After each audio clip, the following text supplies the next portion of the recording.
पहले हम देखते थे कोई चोरी करता था, छोटा मोटा अपराध करता था, पकड़ लाते थे, लेकिन अब स्थिति बदल गई है।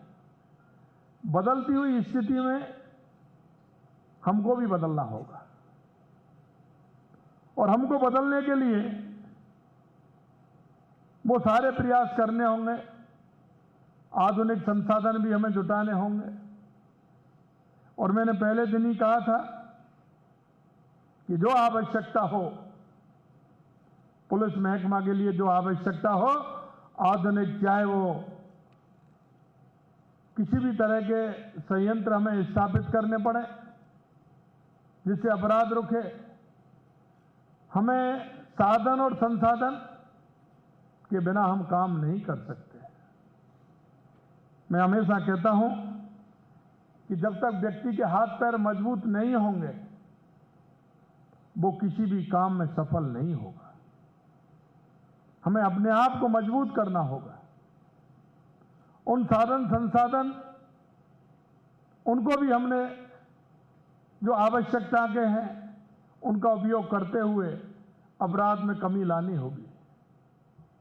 अभी देख रहे हो आप कि जिस तरह से अपराधों में अलग अलग प्रकार के अपराध आ रहे हैं और इस तरह के अपराध जिनका पता लगाना बड़ी दिक्कत होती है। अभी मैं पूछ रहा था, कॉल ऐसे आते हैं कि उनका पता ही नहीं लगता है। कभी कभी स्थिति ऐसी होती है, आप लोग ही कहते हैं कि कॉल जो आते हैं उनको देखने में, उनको जांच करने में हमें समय लगता है। हम नई टेक्नोलॉजी के माध्यम से ये भी करें कि उनको तुरंत उनकी जानकारी में आए और उनको तुरंत ठीक प्रकार से उनकी कार्रवाई आगे बढ़ाएं। मैं आपसे इतना कहना चाहता हूं कि 15 दिसंबर को हमारी सरकार का गठन हुआ था। 16 दिसंबर को हमने 2 घोषणाएं की थी, क्योंकि हमने जनता से भी वायदा किया था और वो 2 घोषणाएं ये थी कि राजस्थान को अपराध मुक्त करेंगे। राजस्थान में जो अपराधी आते हैं उनको नहीं आने देंगे। हमने एंटी गैंगस्टर फोर्स का गठन किया जिसके माध्यम से राजस्थान में जो गैंगस्टर की स्थिति है वो किसी भी तरह से खत्म हो। और मैं आपसे कहना चाहता हूं कि एंटी गैंगस्टर फोर्स का गठन इसलिए है कि अपराध होने से पहले हमें उसकी जानकारी मिले। हमारा सिस्टम इतना डेवलप हो कि हमें उसकी जानकारी पहले से ही मिले। इसके लिए भी हमें काम करना है। इसी तरह हमने एसआईटी का गठन किया। मैं धन्यवाद देना चाहता हूं। एंटी गैंगस्टर फोर्स और एसआईटी गठन करने के बाद हमारी राजस्थान पुलिस ने ठीक प्रकार से उसके परिणाम देने का काम किया है। इसके लिए मैं आप सभी को बहुत बहुत बधाई और धन्यवाद देना चाहता हूं। मित्रों, जब हम काम करते हैं तो काम करते समय में लक्ष्य तय करना होता है और जो अगर हमने लक्ष्य तय कर लिया तो लक्ष्य को कोई नहीं डिगा सकता।